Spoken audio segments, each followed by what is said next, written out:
नमस्कार, sports can में आप सभी का बहुत बहुत स्वागत है। मैं हूं आनंद श्रीवास्तव। देश और दुनिया की तमाम खेल खबरों पर चर्चा के लिए आज हमने अपने स्टूडियो में आमंत्रित किया है जाने माने खेल विशेषज्ञ गिरीश बबना जी को। गिरीश जी, कार्यक्रम में स्वागत है आपका। शुक्रिया आनंद। आपसे ढेर सारी खेल खबरों पर होगी चर्चा, लेकिन सबसे पहले हेडलाइंस। यूएस ओपन में सेमीफाइनल लाइनअप तय। इंग्लैंड और ऑस्ट्रेलिया के बीच पहला वनडे कल।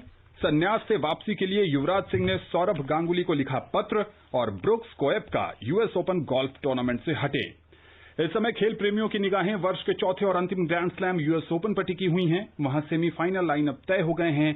किस खिलाड़ी का किससे होगा सामना, आइए सुनते हैं दीपिका की इस रिपोर्ट में।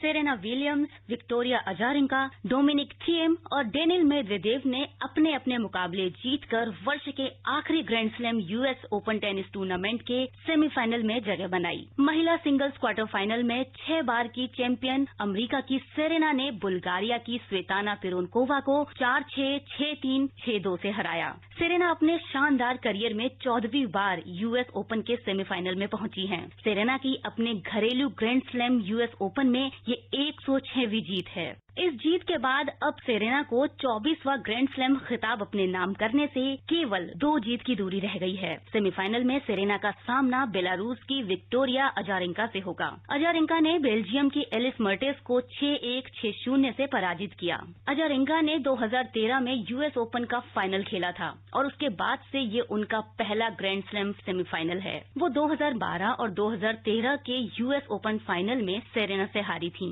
दोनों के बीच ये 23वां मुकाबला होगा। सेरेना ने अजारेंका के खिलाफ पिछले 22 मैचों में 18 जीते हैं और मात्र 4 हारे हैं। महिला सिंगल्स के दूसरे सेमीफाइनल में चौथी वरीयता प्राप्त जापान की नाओमी ओसाका का सामना अमेरिका की जेनिफर ब्रॉडी से होगा। इस तरह यूएस ओपन के सेमीफाइनल में इस बार अमेरिका की 2 खिलाड़ी मौजूद हैं। पुरुष सिंगल क्वार्टर फाइनल में दूसरी वरीयता प्राप्त ऑस्ट्रिया के डोमिनिक थिएम ने ऑस्ट्रेलिया के एलेक्स डी मिनोर को 6-1, 6-2, 6-4 से हराकर सेमीफाइनल में जगह बनाई। थिएम यूएस ओपन के सेमीफाइनल में पहुंचने वाले ऑस्ट्रिया के पहले खिलाड़ी बने हैं। सेमीफाइनल में थिएम का सामना रूस के डेनिल मेदवेदेव से होगा। तीसरी वरीयता प्राप्त मेदवेदेव ने क्वार्टर फाइनल में अपने ही देश के आंद्रेई रूबलेव को 7-6, 6-3, 7-6 से हराकर अंतिम 4 में प्रवेश किया। Deepika Sharma, sports scan. तो गिरीश जी, महिला वर्ग में सेरेना का रिकॉर्ड 24वें ग्रैंड स्लैम का इंतजार क्या देखते हैं आप, खत्म होने वाला है? बिल्कुल खत्म होने वाला है, लेकिन उससे बड़ी बात जो है, मैं ये जो यूएस ओपन 2020 इसकी खास बात है मॉम पावर जी। जो आज का मुकाबला हुआ, आप वो सेरेना विलियम्स का आप देखें जी, और दूसरा अजारेंका, दोनों मॉम्स हैं जी। अब दोनों आमने सामने होंगी जी। और सेरेना विलियम्स ने जो आज मुकाबला जीता है जी, वो उन्होंने पिरोनकोवा के अगेंस्ट में जीता जी, वो भी एक मॉम जी। तो ये जो साल है इनके लिए कि ये मतलब ये ओपन ईरा में ये चौथी बार अगर ऐसा हो सकता है कि कोई मॉम जो है विजेता हो। जी, बिल्कुल सही कह रहे हैं आप। अपने आप में एक ये कीर्तिमान होगा और सेरेना ने तमाम चुनौतियों और तमाम बाधाओं को पार कर ये साबित कर दिया है कि अगर खेलने का जज्बा हो, जीतने का जुनून हो, तो कुछ भी आड़े नहीं आ सकता। दूसरा सेमीफाइनल जो था वो नाओमी ओसाका उसमें खेलेंगी, वो भी खिताब की प्रबल दावेदार हैं। बिल्कुल, जेनिफर ब्रॉडी के साथ उनका मुकाबला होगा और आप देखें तो ये मुकाबला काफी डोमिनेंस किया है ब्रॉडी ने। वो यूएस ओपन में फोरहैंड मजबूत है उनका, और उसके नाओमी ओसाका वो उनका अगर आप देखें तो यूएस ओपन की विनर है 2018 की वो जी। तो मतलब उनके लिए लग रहा है कि ये एक तरफा मुकाबला हो सकता है, लेकिन जिस हिसाब से इन्होंने किया, काफी डोमिनेंस किया है इस यूएस ओपन में जेनिफर ब्रॉडी ने, लेकिन अब राह उनकी आसान नहीं होगी क्योंकि सामने अब ओसाका होगी, उनसे पार पाना मुश्किल होगा। लेकिन आनंद, अभी हम बात कर रहे थे सेरेना विलियम्स वाले मुकाबले की जी। इस मुकाबले को हमारे श्रोताओं को बताना बहुत जरूरी है कि क्यों ये मुकाबला इतना खास था। जी। आप अगर पहला सेट जो है पिरोनकोवा ने 6-4 से जीत लिया जी। स्कोर लाइन अगर आप देखेंगे दूसरे सेट की तो वो है 6-3 विलियम्स के पक्ष में जी। लेकिन जिन्होंने ये मुकाबला नहीं देखा होगा उनको लगा होगा कि बहुत ही आसान, काफी आसानी से जीत लिया होगा, लेकिन दूसरा जब सेट का पहला जब गेम स्टार्ट हुआ पिरोनकोवा ने ब्रेक कर दिया सेरेना विलियम्स को जी। अब ब्रेक करने के बाद काफी हताहत, लेकिन दूसरा गेम जब हुआ वहां पर, जब दूसरे पॉइंट पे सर्व कर रही थी, फिर विलियम्स ने ब्रेक किया और बराबरी करके मुकाबला वहां पर 1-1 किया। तीसरा गेम भी कांटे का रहा और आप ये समझिए कि कई बार ड्यूस करने के बाद किसी तरह पिरोनकोवा ने वो मुकाबला करके 2-1 से किया। चौथा गेम कांटे का रहा, लेकिन जो मुकाबले का अहम जो कड़ी आई वो आई 8वें गेम में, जहां सेरेना ने पिरोनकोवा की सर्विस को तोड़ के 5-3 करके स्कोर को, और उसके बाद 3 लगातार एसेस मार के 6-3 से मुकाबला जीता अपने नाम। फिर आते हैं तीसरे सेट में जो 6-2 उनके नाम रहा, लेकिन यहां भी एक संघर्ष को, मतलब लाइन टू लाइन एक दूसरे से हार नहीं मानना और ये दर्शाता है कि दोनों मॉम्स हैं, दोनों माताएं हैं, और उसके बावजूद भी 2 घंटे से अधिक का मुकाबला चला। कितना संघर्ष उन्होंने झेलना पड़ा एक तरह से। और आपको बता दूं कि इस साल भारतीय खिलाड़ी साइना मिर्जा ने भी एक खिताब जीता है 2 साल के अंतराल के बाद, जब उन्होंने 2 साल जो है एक ठहराव दिया था अपने गेम को बच्चे के होने के बाद। तो ये काफी दर्शाता है कि ये साल जो है इन लोगों के लिए कितना खास होगा। किम क्लाइस्टर्स, एवोन ग्लोगोंग और मार्गेट कोर्ट, ये 3 ही खिलाड़ी हैं जो अभी तक मदर्स बनने के बाद इन्होंने जीता है कोई ग्रैंड स्लैम। जी हाँ, बिल्कुल। तो महिला सिंगल्स में पॉसिबल फाइनल जो है सेरेना वर्सेस ओसाका हो सकता है? बिल्कुल हो सकता है। अगर आप देखें तो बेसिक ओसाका जो है वो जापान की मूलतः है, लेकिन वो रहती है यूएस में, खेलती है, और ऐसा नहीं है कि वो अननोन खिलाड़ी हैं। 2018 का यूएस ओपन जीता हुआ है, ऑस्ट्रेलियन ओपन 2019 का जीता हुआ है, विंबलडन और फ्रेंच ओपन में खास नहीं रहा, लेकिन जो यूएस ओपन में है, यहां पर अगर बात करेंगे इनकी, तो दोनों के बीच में अगर दोनों खिलाड़ियों की बात करेंगे तो इन्होंने काफी एक दूसरे को टक्कर दी है, विलियम्स और ओसाका ने। पुरुष सिंगल्स में अगर देखें तो इस बार एक नया चैंपियन मिलना तय है। बिल्कुल तय है, क्योंकि लेकिन आज मैं बताऊं कि आज जब डेविड थीम जब खेले उसके बाद उन्होंने एक बात कही कि अब वो खिलाड़ी यहाँ पर नहीं है, लेकिन जो बाकी के मेरे 3 प्रतिद्वंदी है वो भी कम नहीं है, तो आप उनको कम से कम ना आके। और ऐसा नहीं है कि जो थीम है, अगर आप उनका आप देखेंगे तो थीम ने यहाँ पर उनका भी मुकाबला एक तरफा रहा, लेकिन जो अब डेनियल मेदवेदेव से उनका मुकाबला होगा, उन्होंने अपने दोस्त जो कि रसिया के एंड्रे रूबलेव हैं उनको ही हराया। दोनों रूस से खेलते हैं, अंडर 10 से साथ खेलते आए हैं, और रूबलेव ने 7-3, 3-6, 7-6 से उनको हराया। और अब मतलब इस खिलाड़ी ने कोई भी बिना सेट गवाए अब तक ये मैच मुकाबला जीता है। आपको बता दूं कि अनोखी क्या बात होगी कि ये ओपन इरा में 1960 के बाद, 1968 के बाद ये पहली बार होगा कि बिना सेट गवाए कोई खिलाड़ी जो है यूएस ओपन के फाइनल में पहुंच जाए और जीत जाए, तो ये बहुत बड़ी बात होगी। जी बिल्कुल। और चूंकि नोवाक जोकोविच के अनुशासनहीनता के बाद हटने के बाद से और रॉजर फेडरर और राफेल नडाल के टूर्नामेंट में हिस्सा नहीं लेने के बाद में अब डोमिनिक थिएम खिताब के प्रबल दावेदार बन गए हैं। यूएस ओपन में उनको दूसरी वरीयता मिली थी। तो देखते हैं आने वाले दिनों में चैंपियन का ताज किसके सिर पर सजता है। क्रिकेट की बात करें तो इंग्लैंड और ऑस्ट्रेलिया के बीच 3 एकदिवसीय क्रिकेट मैचों की श्रृंखला का पहला मैच कल मैनचेस्टर में खेला जाएगा। एक दिवसीय श्रृंखला के लिए इंग्लैंड ने अपनी टीम की घोषणा कर दी है। जेसन रॉय को टीम में जगह दी गई है। जेसन को मांसपेशियों में खिंचाव हो गया था, जिसके कारण वो पाकिस्तान और ऑस्ट्रेलिया के खिलाफ 2020 श्रृंखला नहीं खेल सके थे। वनडे श्रृंखला से पहले जेसन फिट हो गए हैं। ऑस्ट्रेलिया के खिलाफ अंतिम 2020 नहीं खेलने वाले कप्तान ओवेन मॉर्गन और जॉस बटलर को भी टीम में जगह दी गई है। डेविड मलान को एक दिवसीय टीम में जगह नहीं दी गई है। मलान को रिजर्व खिलाड़ी के तौर पर टीम में शामिल किया गया था। मलान बेहतरीन फॉर्म में हैं और ऑस्ट्रेलिया के साथ 2020 श्रृंखला में उन्होंने सबसे ज्यादा 129 रन बनाए थे। इंग्लैंड ने ऑस्ट्रेलिया को 3 2020 मैचों की श्रृंखला में 2-1 से हराया था। गेंदबाज सैम करन और क्रिस वोक्स की भी टीम में वापसी हुई है। टेस्ट कप्तान जो रूट भी इस टीम का हिस्सा हैं। किसका पलड़ा भारी देखते हैं गिरीश जी? अभी तक तो इंग्लैंड का ही लग रहा है। जो मेजबान टीम है उन्होंने एक के बाद वेस्ट इंडीज, फिर उसके बाद पाकिस्तान और बीच में आयरलैंड, इन सबको हराया है। और पिछला जो इनके बीच T20 मुकाबला हुआ था वहां भी 2-1 से जीते थे। अब पहला मुकाबला देखे कि 160 के लगभग का स्कोर भी वो डिफेंड नहीं कर पाया ऑस्ट्रेलिया। अब फिलहाल अब यहाँ पर उनको समय हो गया है, उनके खिलाड़ी भी लय में आ गए, क्योंकि आखिरी मुकाबला जो है ऑस्ट्रेलिया ने T20 जीता था। लेकिन अब है एक दिवसीय मैच, 50 ओवर का मैच है और इंग्लैंड की टीम खेल चुकी है और ऑस्ट्रेलिया जो है वो मार्च में पिछला खेली थी, 6 महीने के एक प्लेऑफ के बाद वो खेलेंगे। तो उनके खिलाड़ी को वापस लय में आना है, कौन सा कॉम्बिनेशन सही होगा।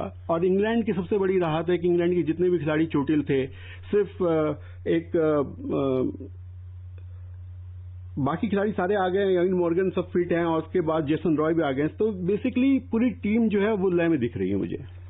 एक खिलाड़ी जो टीम के लिए बेहद अहम होता है, वो वर्ल्ड कप जिताता है, ऐसा लगता है कि उसके बिना टीम पूरी नहीं होगी, लेकिन उसके बाहर रहने के बाद भी, बेन स्टोक्स की मैं बात कर रहा हूं, उसके बाहर रहने के बाद भी इंग्लैंड की टीम बेहद संतुलित नजर आ रही है। हाँ, वो निजी कारणों से उनको जाना पड़ा न्यूजीलैंड वापस, लेकिन बेन स्टोक्स जैसा खिलाड़ी, आप देखें टेस्ट मैचेस भी जो हुए थे वेस्ट इंडीज के खिलाफ, उसमें भी उन्होंने बड़ा शतक बनाया, फिर गेंदबाजी भी, मतलब ऑलराउंड प्रदर्शन किया। लेकिन अब इंग्लैंड की टीम एक ऐसी है जो कि ओडीआई की अब नंबर 1 टीम है। T20 में भी नंबर 1 आ गई थी, सिर्फ आखिरी मैच में सिर्फ अंकों का हेरफेर हुआ और वो एक T20 से भी नंबर 2 में आ गए। तो उनके खिलाड़ी जो आप देखेंगे टॉप हेवी है, बॉलिंग में उनके लय है, सब कुछ, इनको कोई प्रॉब्लम की अभी मुझे नहीं दिख रहा कि किसी तरह की उनको कोई प्रॉब्लम है इस टीम में। जी हाँ, बिल्कुल। कल से ये श्रृंखला शुरू हो रही है और इस सीरीज के बारे में, हर मैच के बारे में हम आपको स्पोर्ट्स स्कैन के माध्यम से अपडेट देते रहेंगे। युवराज सिंह क्रिकेट से संन्यास लेने के बाद वापसी करने की सोच रहे हैं। उन्होंने भारतीय क्रिकेट कंट्रोल बोर्ड के अध्यक्ष सौरभ गांगुली और सेक्रेटरी जय शाह को अनुमति के लिए पत्र भेजा है। युवराज को अब भी बोर्ड के जवाब का इंतजार है। एक क्रिकेट वेबसाइट से बातचीत में युवराज ने संन्यास से वापस आने की बात कही है। इसके तहत वे पंजाब के लिए 2020 और घरेलू क्रिकेट खेलते दिखाई दे सकते हैं। श्रोताओं को पता ही है कि युवराज ने साल 2019 में संन्यास का ऐलान किया था। क्या दांव पेच हैं युवराज के संन्यास से वापस आकर बल्ला थामने तक? देखिए, पीसीए जो है पंजाब क्रिकेट एसोसिएशन ने युवराज को बोला कि आप वापस आइए, आपकी जरूरत है, युवा खिलाड़ी हैं जो आपकी तरफ देखते हैं। हरभजन और युवराज ने काफी टीम को जो है एक मजबूती प्रदान की, उनके साथ रहे जब भी वो ट्रैवल कर रहे थे। और इस बीच में युवराज की अभी खबर ये भी आ रही थी कि यह बिग बैश लीग जो ऑस्ट्रेलिया में होता है उसमें भी वो खेल सकते हैं, लेकिन अचानक ये खबर आ गई। कल उन्होंने एक वेबसाइट को एक न्यूज दी कि मैं अपने संन्यास से वापस आना चाहता हूं पंजाब को संवारने के लिए। तो अब सारा जो मामला है ये पीसीए और युवराज की तरफ से ये बीसीसीआई को दे दिया गया है। हालांकि बीसीसीआई के अध्यक्ष सौरभ गांगुली है जो पूर्व भारतीय कप्तान है, लेकिन मेरा ये मानना है कि चाहे निजी आपके कितने भी ताल्लुकात हो, बोर्ड को एक प्रेसिडेंट सेट करना होता है। अगर बोर्ड के पास ये जाएगा, वो ये देखा कि कितना बड़ा खिलाड़ी है, क्या उसका कोई नुकसान भविष्य में हो सकता है, क्या युवराज को एनओसी देने के बाद कोई दूसरे खिलाड़ी भी ऐसे आ सकते हैं। क्योंकि युवराज का जो मैटर है उसने उन्होंने संन्यास लिया, उसके बाद उन्होंने प्राइवेट लीग्स खेली और वो बीसीसीआई के जो पेंशन है वो भी उठा रहे हैं। वो बड़ा मुद्दा नहीं है, लेकिन सारा मुद्दा ये है कि वो 39 साल के हो गए हैं और सिर्फ उनको T20 खेलना है। तो क्या एक राहत दी जा सकती है क्या युवराज को? अगर युवराज को राहत दी जा सकती है तो बाकी खिलाड़ी भी हो सकता है कि वो ये कदम उठा सकते हैं। तो इसलिए थोड़ा सा 50-50 मामला है। बीसीसीआई को ये फैसला लेना था आज, लेकिन अब तक कोई खबर नहीं आई है। सौरभ गांगुली दुबई में कल ही वो गए हैं, तो हो सकता है कि अभी काफी उनके पास बहुत सारी आईपीएल को लेकर गतिविधियां हैं। तो आएगा, फैसला जरूर आएगा, जल्दी आएगा और उम्मीद करते हैं कि युवराज T20 में खेलते नहीं जाए। और एक सबसे बड़ी बात है आनंद की, आप देखिए ये आईपीएल अगर खत्म होता है 2 महीने के अंदर, जो अगला आईपीएल होगा 2021 का वो कुछ महीनों के बाद ही होगा। तो हो सकता है कि युवराज T20 में खेलने के बाद बीसीसीआई में या जो फ्रेंचाइज क्रिकेट है वहां जाके बोल सकते हैं कि मैं अब तैयार हूं, मैं अपनी लय दिखा चुका हूं जो है भारत की जो डोमेस्टिक T20 है। तो एक चांस मुझे लग रहा है कि वो लेना चाहते हैं कि कम से कम एक अगला 2021 की आईपीएल पर उनकी नजर है। गिरीश जी, यहाँ पर जो क्रिकेट प्रेमी हैं और युवराज के फैंस हैं वो ये सोच रहे होंगे कि दुनिया में काफी ऐसे क्रिकेटर हैं जिन्होंने संन्यास लिया और उसके बाद वापसी की। शाहिद अफरीदी का नाम है उनमें, पाकिस्तान के पूर्व ऑलराउंडर इमरान खान ने भी संन्यास से वापस आकर खिताब जिताया था 1992 का वर्ल्ड कप। क्या और सौरभ गांगुली युवराज के मेंटोर भी रह चुके हैं। क्या लगता है कि बीसीसीआई का जवाब हाँ या ना? आपका बड़ा दिलचस्प सवाल है। पाकिस्तानी खिलाड़ियों की आपने बात की। खैर 1992 में इमरान खान ने जब संन्यास से वापसी की तो उन्होंने वर्ल्ड कप उनको विजय कराया, उस हिसाब से मियादाद भी आए वहां से। लेकिन उसके बाद एक दौर ऐसा आया कि कोई भी पाकिस्तानी खिलाड़ी संन्यास लेता है तो उसको कम से कम हम भारतीय तो उसको गंभीरता से नहीं लेते, मतलब ये कभी भी वापस उठ के आ जाएंगे खेलने के लिए। आप इंडियन खिलाड़ी का देखेंगे तो बहुत ही कम, आपको मेरे ख्याल से आपको कोई मिलेगा ही नहीं जिन्होंने संन्यास ले लिया और वापस आके खेले। 2003 के विश्व कप में जवागल श्रीनाथ को वापस लेकर आए थे सौरव गांगुली। वो काउंटी क्रिकेट खेल रहे थे, उन्होंने एक तरह से संन्यास की घोषणा कर दी थी, लेकिन गांगुली के कहने पर वो वापस आए थे। गांगुली के कहने पे काफी लोग वापस आए हैं। आप एक तरह देखा जाए तो टीम में 2008 की बात है, टीम में संभावित खिलाड़ियों में भी अनिल कुल्लू जो कप्तान थे तो सहवाग नहीं थे उस संभावित खिलाड़ी 30 के खिलाड़ियों में, और उनका प्रदर्शन पिछले एक साल से काफी खराब चल रहा था और वो काफी डिमोरलाइज थे, कहीं नाम ही नहीं था। लेकिन कुंबले को मालूम था कि ये सहवाग जो है बड़े मैच प्लेयर हैं, और उसमें आपको याद होगा जिसमें रिकी पॉन्टिंग को काफी छकाया था ईशांत शर्मा ने, वो वाली सीरीज है, तो वो लेके गए वहां पर, उन्होंने सहवाग ने अच्छा खेला। इसी तरह सौरव गांगुली को मालूम है कि किस किस खिलाड़ी जो है वो अपना बेस्ट दे सकता है, जवागल श्रीनाथ हो चाहे कोई और खिलाड़ी हो। तो आप देखेंगे जितने भी खिलाड़ी जो 2000 के बाद आए हैं वो सौरव गांगुली की कप्तानी में खेले हैं, चाहे युवराज हो, चाहे वो हरभजन हो, चाहे वो अनिल कुंबले हो, जितने भी लोग हैं काफी तारीफ करते हैं दादा की कप्तानी का। जी बिल्कुल, और देखना ये दिलचस्प होगा कि सौरव गांगुली युवराज सिंह पर क्या निर्णय लेते हैं। चेन्नई सुपर किंग्स के तेज गेंदबाज दीपक चाहर कोरोना वायरस से स्वस्थ होने के बाद टीम से जुड़ गए हैं। चाहर चेन्नई के उन 13 सदस्यों में शामिल थे जिनका संयुक्त अरब अमारात में कोरोना टेस्ट पॉजिटिव आया था। चाहर ने अब ट्रेनिंग शुरू अभी नहीं की है, लेकिन वो बहुत जल्द टीम से जुड़ जाएंगे। उनके अलावा कोरोना से संक्रमित टीम के एक अन्य खिलाड़ी ऋतुराज गायकवाड़ अभी क्वारंटीन में हैं, और आईपीएल के प्रोटोकॉल के तहत किसी भी टीम का सदस्य जिसका कोरोना टेस्ट पॉजिटिव आया है उसे 2 सप्ताह तक क्वारंटीन में रहना अनिवार्य है। आपको बैडमिंटन की एक खबर बताएं तो अगले महीने होने वाले थॉमस और उबर कप फाइनल के लिए हैदराबाद में लगने वाला राष्ट्रीय बैडमिंटन शिविर रद्द कर दिया गया है। इससे यह साफ हो गया है कि खिलाड़ियों को 7 दिन के अनिवार्य क्वारंटीन से राहत नहीं मिलेगी। यह शिविर 7 सितंबर से 27 सितंबर तक लगाया जाना था। टूर्नामेंट डेनमार्क में 3 से 11 अक्टूबर तक खेले जाएंगे। भारतीय खेल प्राधिकरण ने साई पुलेला गोपीचंद अकादमी में शिविर का प्रस्ताव रखा था, जिसमें बहुत सारे खिलाड़ी कंफर्टेबल नहीं थे। क्या देखते हैं, या ये खिलाड़ी और गोपीचंद अकादमी के बीच तकरार है या कुछ और? नहीं, सब कोरोना की अब भारतीय खेल प्राधिकरण ने एक फैसला ले लिया कि खिलाड़ियों को आना पड़ेगा कैंप में। जी।